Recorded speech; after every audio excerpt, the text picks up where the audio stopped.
How can I start a poultry farm business with less capital? Of course, not with nothing, but with the least capital. Okay? This farm you're seeing here, I did not start it with millions of money. Millions of money. Of course, when we say starting a farm with less capital, it simply means that it will take a little bit of time. But the end goal is you will achieve starting a farm with less capital. So how then can I start a farm with less capital? My name is Antonio Innocent Mdongi, your poultry plug. And if you're new to our YouTube channel, guys, kindly hit the subscribe button, like, and share as much as you can. And of course, in this episode, I will just give you tips of how you can start a poultry farm with less capital. But on how to do it, it's in the masterclass. And the link is in the description below. How can I start a poultry farm with less capital? Starting a poultry farm with less capital first depends on what poultry venture you want to venture into. What is it that I want to venture into? And when you say you want to start a poultry with less capital, it simply means that you are going to do much improvising. For example, when you're building a poultry structure, it is not a must you go for very expensive poultry structures, like super expensive. You build with blocks, you use pillars, the most expensive units. No, you can only do that if at all you are looking at longevity of that particular project. But our main target is to start a farm and let the farm grow into something big. Like we usually say in a layman's language, I want to start a farm, but then the proceeds that I'll get from that farm will make a better farm. What are we looking at? Are we going to make money from the structure or from the eggs? Are we going to make money from the structure or from the meat the broilers are going to sell? So if you feel like you want to start a structure, a poultry farming business, number one, build a simple structure. You can use any material, but you meet the scientific requirements. All right? If you look at my structure, you'll see that this is made of blocks. This is made of blocks simply because this was my wall. I started this farm. After I purchased this property, I built my house, actually without even a fence. Then I built this wall.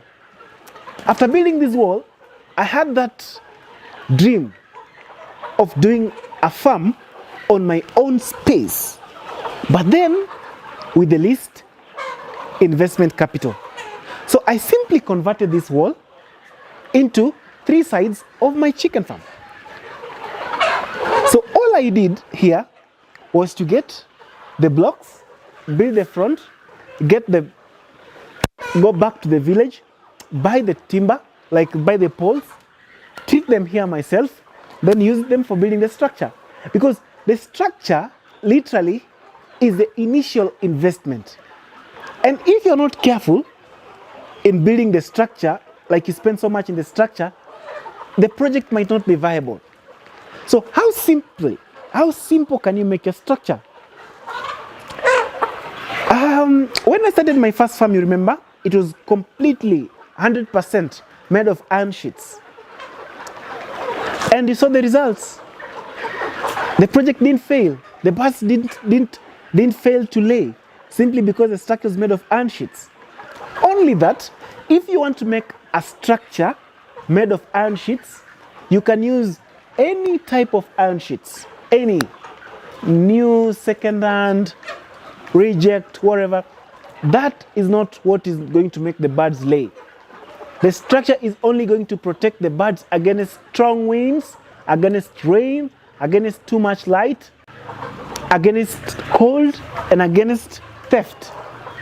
So you can use any type of iron sheets on the sides and even on the roof, only that ensure the iron sheets are not leaking.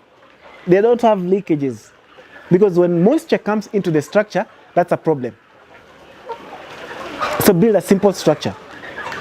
And maybe just to put an emphasis on the structure, of course, I've done a video in the masterclass on how to build a structure. So if you happen to use the iron sheet structures and your area is very hot, try to insulate them so that you don't have too much heat coming in. Because when you have too much heat coming in, the birds will tend to drink more water, feed less, and when they feed less, it means they will lay less. Good. So you build a simple structure. Look for affordable sources of feed. I'm not saying cheap feed. I'm not saying cheap feed. I'm saying affordable sources of feed. You know,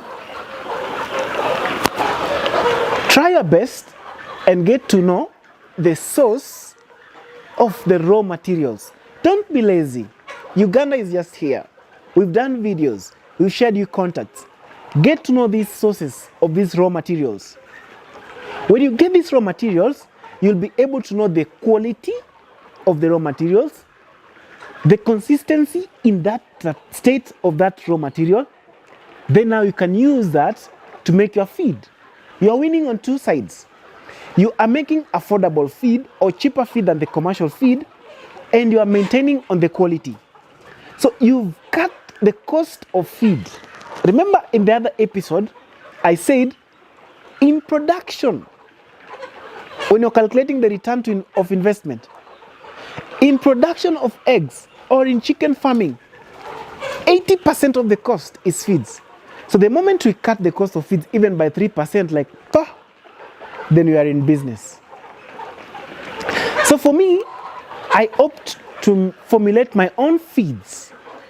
I've shared with you some highlights of how I make the feed, but I've done for you how to formulate feeds in the masterclass.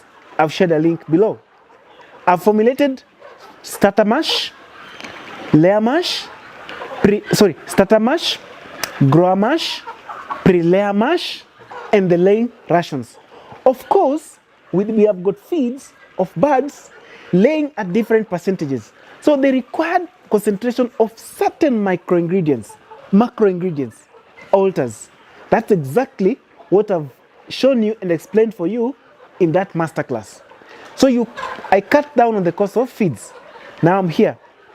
I've used the wall as my chicken house. I've used the simplest iron sheet, simplest materials. Then I went ahead and formulated my own feeds, cutting the cost of production, like cutting the cost of feed close to 10%. And so you see, I'm starting, but then starting cheap. Not cheap, but starting affordable. The next very important component of starting a farm cheaply is the equipment you're using. What I'm seated on here is a laying box. This laying box has got 16 compartments. So with 16 compartments, at a go, 16 times 5, like birds would use this box close to 80 birds in a session. So I just need 10 of this and I'm done. How much is the cost of making this laying box? These are wastes that I got during construction of my house, like when I was doing the wardrobes. So those leftovers are what I used to make this laying box.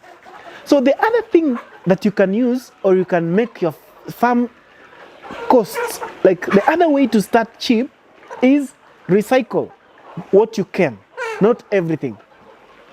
You know, it's not a must to use these types of feeders I'm using. These are quite expensive feeders, but remember, most companies will give AIM Agriculture these items for free. AIM Agriculture, try our product and see how it works. So I will not buy most of them. But for you who wants to start, you go for the simplest feeding troughs. And you've seen videos on YouTube of other guys who are making feed troughs. You can even use 3 liters jerry cans, the round ones. You cut on the sides, then you suspend them. and then the birds will feed from there. So try your best and improvise. Improvise the feeders and improvise the drinkers. So if you want to start cheap and make returns faster, concentrate on those items I've showed you.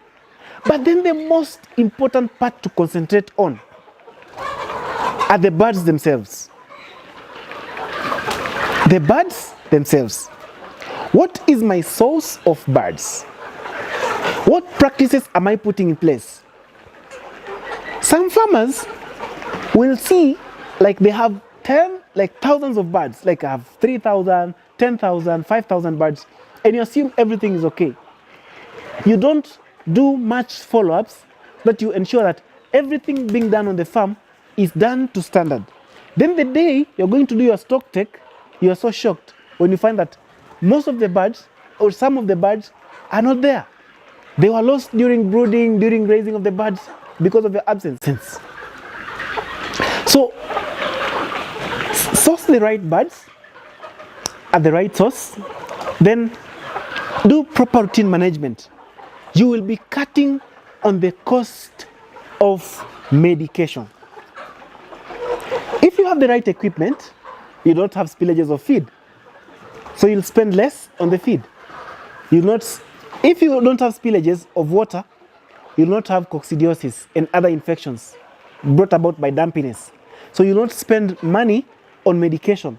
And by the way, medication, like good medication to treat these birds, just per session, like in 3 days, let's say you are treating against coccidiosis, is 10,900 shillings.